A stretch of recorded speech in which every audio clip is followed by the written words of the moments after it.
La voz de los protagonistas. Contacto telefónico.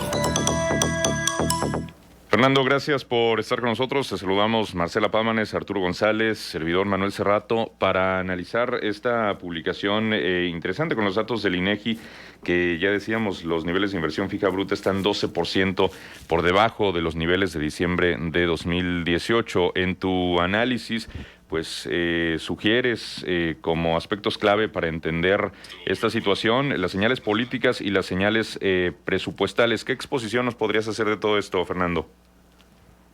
Hola, ¿qué tal? Buenos días, Marcela, Manuel, Arturo.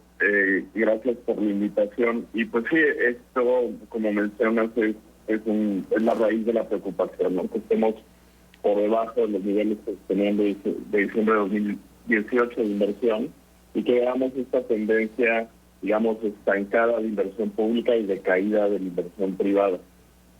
Tal vez antes de empezar y entrar, digamos, a otra profundidad de los datos, creo que es importante decirle a los escuchas pues que la inversión fija bruta, este indicador del INEGI, importa mucho porque nos revela, digamos, la disposición de las empresas y del gobierno a comprar maquinaria y equipos que se utilizan para las actividades productivas. Es decir, nos indica que las empresas están viendo hacia el futuro y están diciendo, bueno, puedo renovar o aumentar mis capacidades productivas.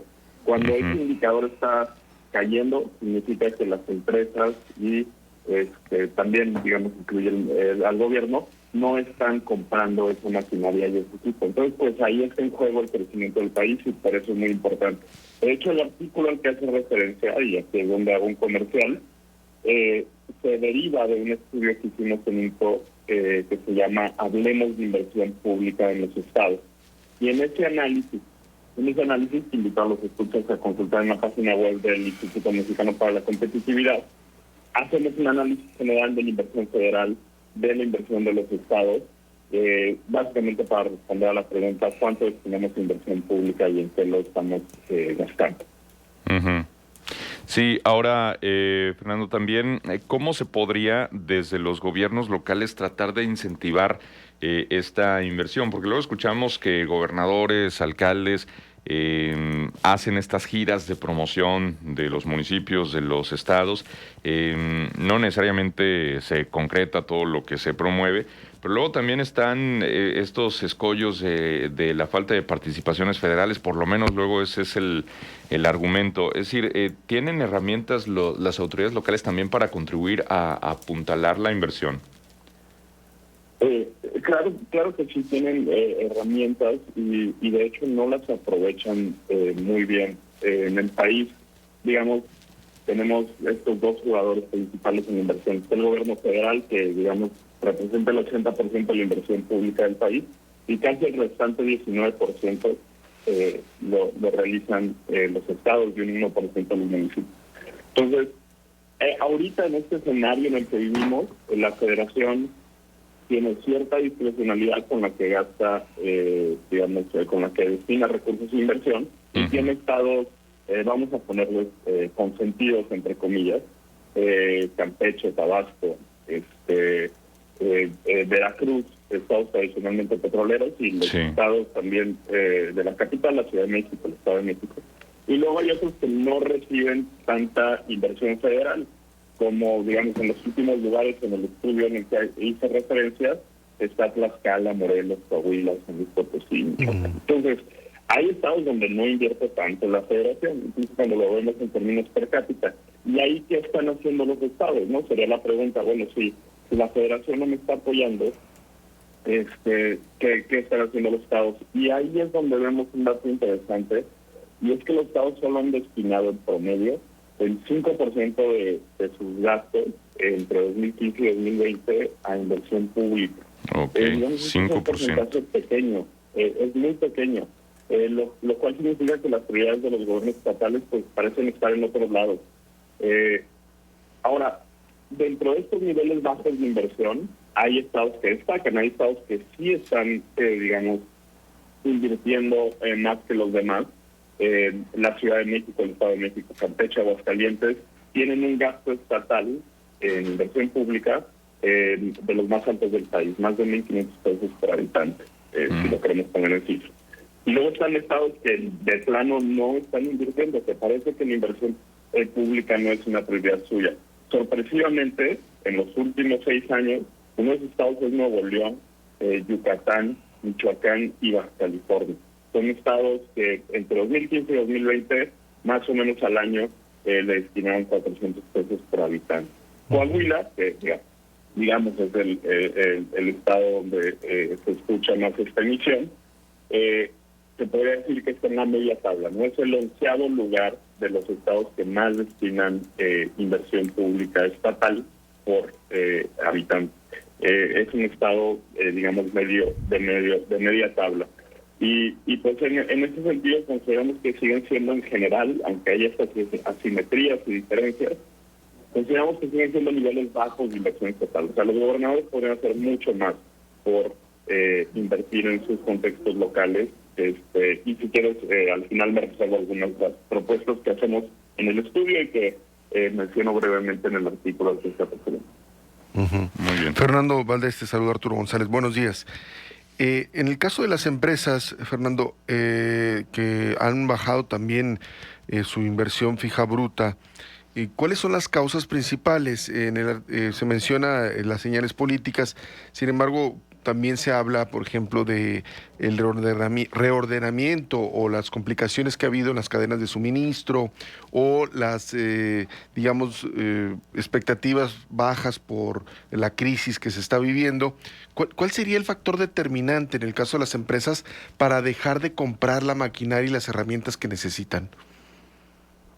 Sí, para empezar, digamos, estamos viviendo tiempos donde hay grandes oportunidades. El hecho de que hayamos vivido esta crisis global y que haya este reordenamiento de la cadena de suministro que mencionas, es un evento muy importante, y desde INCO consideramos que en vez de ser un problema, es una oportunidad para atraer inversión que se está reubicando principalmente desde China hacia otros países. Es sorpresivo que en estas condiciones en las que se está saliendo inversión de China no estemos captando más inversión en México. Eso, desde el lado de este estudio y el enfoque que le viene al artículo, lo que tratamos de decir es, si nuestra inversión pública no está logrando atraer inversión privada, hay un problema. Y ahí es donde algunos de los datos que mencionaban antes de entrar al programa, pues son relevantes, ¿no? El hecho de que 5 de cada 10 pesos que destinamos a inversión se vayan a Pemex y la Secretaría de Energía, que es solo 2 de cada 10 pesos se vayan a los estados y solo 1 de cada 30 centavos se vaya a proyectos de inversión ferrocarrileros, aeroportuarios y carreteros en conjunto. Es decir, solo 1 peso 30 centavos para algo que luego ocupa mucho nuestro ciclo de noticias, como Santa Lucía o Tren Maya. En realidad deberíamos estar hablando más sobre todo el dinero que estamos enviando hacia hidrocarburos y lo poco que estamos invirtiendo en mejorar nuestras grandes ventajas logísticas que podrían atraer en estos momentos mayor industria manufacturera. Luego parece que México está nada más a la expectativa de qué pide Estados Unidos en vez de generar esa oferta que bien mencionas, ¿no? De decir, oye, bueno, las cadenas de suministros ya no pueden ser tan globales, vamos a instalar parte de esos suministros o esa generación en México. ¿Crees que le ha faltado a los gobiernos estatales y al gobierno federal ese arrojo o esa iniciativa para comenzar a trabajar, a generar una oferta que resulte atractiva para generar otra cadena de suministro más regional, más norteamericana, digámoslo así? Claro, sí, una parte de la integración regional con Norteamérica, y digamos ahí ya somos un país muy, muy conectado. Claro que todavía hay inversiones que pueden ayudar a modernizar y facilitar esa inversión, pero si el enfoque, digamos, es el desarrollo completo del país, incluso de las regiones más rezagadas, pues todavía nos estamos quedando cortos. El proyecto, por ejemplo, uno de los proyectos más interesantes, el corredor transísmico, tiene un presupuesto muy bajo y es en su mayor parte sobre vías que ya existían. No está aumentando la velocidad promedio de los trenes de carga significativamente. Entonces, digamos, había proyectos que sí tienen esta capacidad de detonar el desarrollo en regiones tradicionalmente rezagadas, y no las estamos viendo suceder. Es decir, estamos desaprovechando ahorita en medio de todos estos cambios grandes oportunidades y estamos apostándole a los hidrocarburos, que en todas las señales que nos está dando nuestro vecino del norte, pues ellos ya van de salida, están planeando, digamos, su transición energética, están haciendo inversiones históricas en infraestructura eléctrica, moderna y verde, y el transporte, digamos, sustentable. Entonces, si decimos qué hay que hacer desde el gobierno federal y qué hay que hacer desde el gobierno estatal, desde el gobierno federal es básicamente, estamos a repensar nuestra cartera de inversión y transitar de un modelo centrado en hidrocarburos hacia un modelo en inversión en logística y en conectividad industrial. Y por la parte estatal hay un rol muy importante. El gobierno federal se ha ido saliendo de programas de inversión que eran muy importantes para los municipios y los estados. Menciono rápido: Fondo Metropolitano, Programa de Mejoramiento Urbano, incluso Internet para Todos. Y existe la oportunidad que los estados y los municipios se apropien, digamos, de esos programas de infraestructura urbana, de dignificar los espacios públicos y de mejorar las zonas marginadas, para que sean ellos los que con más sensibilidad al contexto local puedan ayudar a desarrollar ciudades y municipios en sus estados. Claro. Fernando, buenos días. Saluda a Marcela Pámanes. Fernando, la situación que viven los gobiernos estatales es bastante difícil. Se ha cortado presupuesto, no llegan las participaciones federales como estaban llegando antes, y hay muchos estados con un nivel de endeudamiento muy serio que les reduce su margen de acción. A donde voy es: ¿quién tendría que proveer, por ejemplo, la infraestructura? Y estoy hablando de los parques industriales, que sin duda alguna serían elementales en todos los procesos de inversión, sobre todo en ciertas áreas del quehacer productivo. Y entonces, ¿de dónde tendría que proveerse este tipo de infraestructura? ¿Y cómo hacer para que, por ejemplo, haya la suficiencia en lo que tiene que ver con el suministro de luz, por ejemplo, que acá luego hay problemas muy serios en lo que las subidas y bajadas de los voltajes, pero también en las interrupciones del servicio, y otro tipo de infraestructura que tendría que estar puesta para que el inversionista realmente considerar atractiva la plaza, y que no sea nada más a base de regalos como te quito el predial, te doy un terreno, claro, te hago esto, claro, para que te vengas. O sea, que sea algo más sólido. Claro, Marcela, creo que es muy pertinente tu comentario y pregunta, en el sentido de que no necesitamos, por un lado, dar dádivas a empresas extranjeras o nacionales. México ya tiene grandes oportunidades logísticas y grandes ventajas logísticas. Ya somos un país, digamos, atractivo simplemente por nuestra posición geográfica.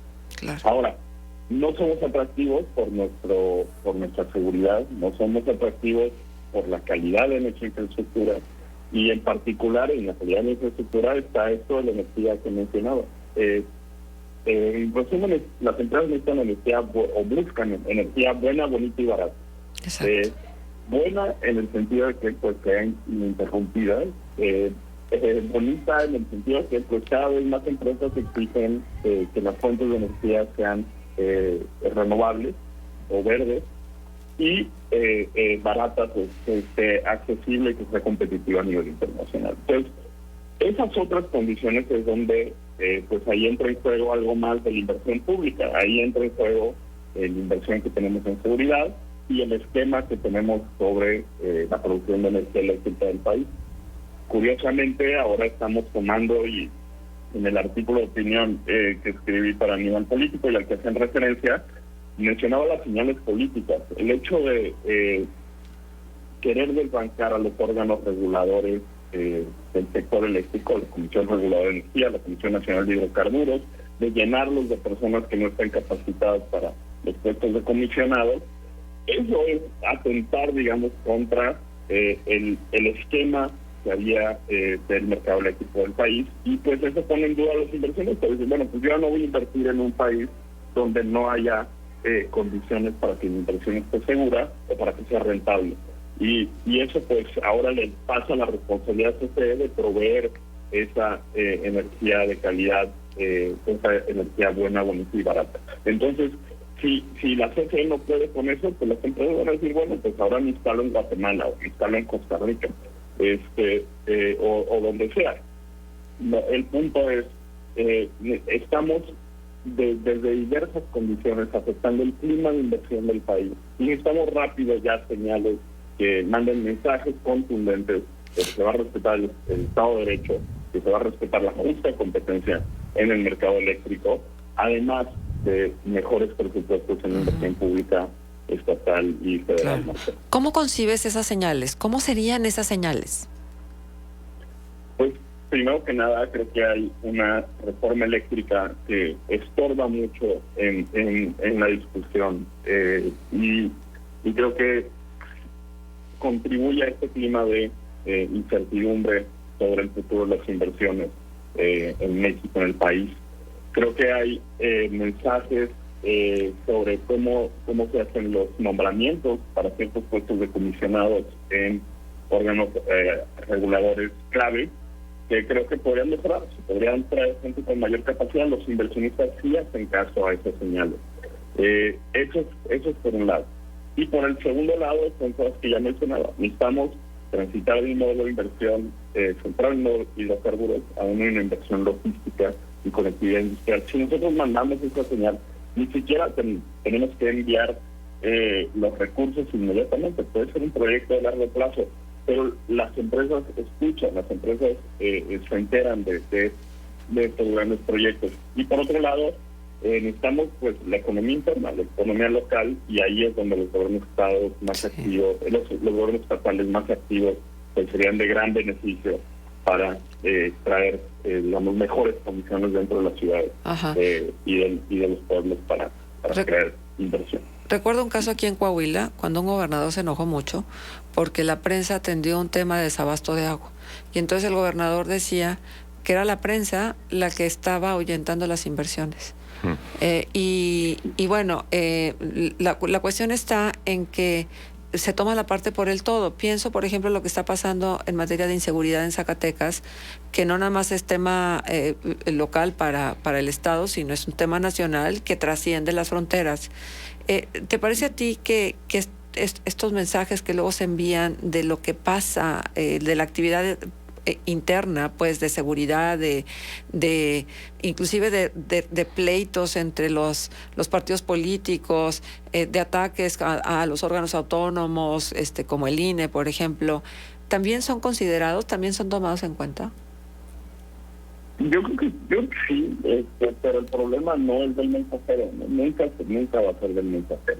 Más bien dicho, todas estas noticias en temas amplios, seguridad, en temas de inversión, más bien dicho, deberían de hacernos reflexionar sobre las decisiones que estamos tomando y reacular o rediseñar la forma en que las cosas están haciendo. El hecho de que en Zacatecas estén viviendo una crisis de seguridad, la magnitud que estamos viendo y lo escandaloso que son algunas de las noticias que están saliendo del Estado, nos debería hacer pensar si la estrategia que estamos tomando es la correcta y no tanto pensar si los medios mexicanos ya no deberían de hablar tanto de Zacatecas porque afecta a las inversiones en el Estado.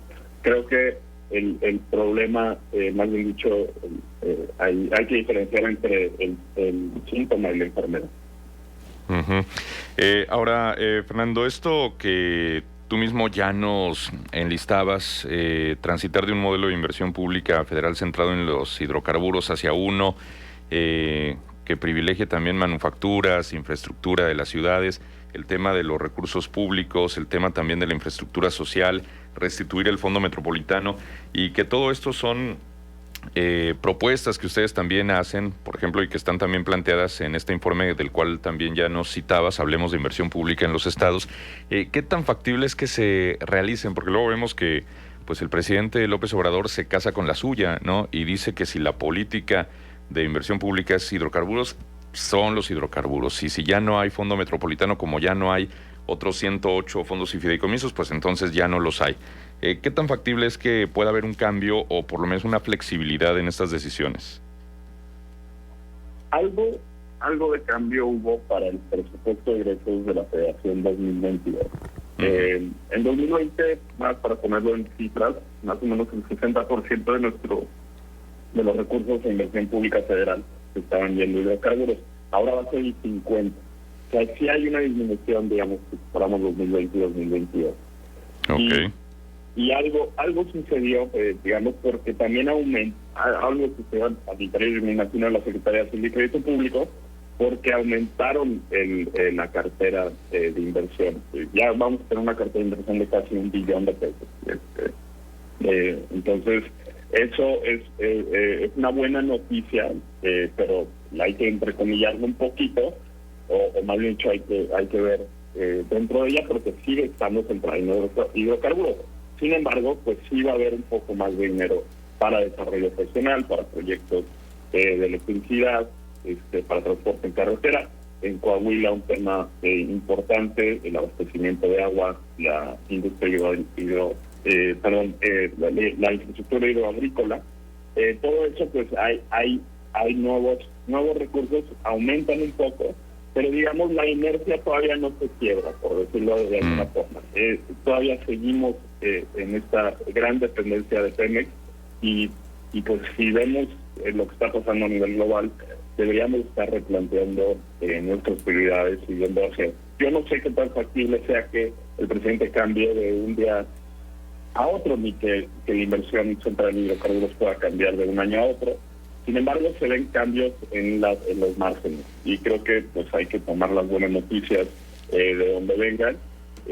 Y lo que no hemos visto cambios, y ahí es donde quiero hacer mucho énfasis, es de los gobiernos estatales. Y hay un estancamiento de la inversión pública estatal.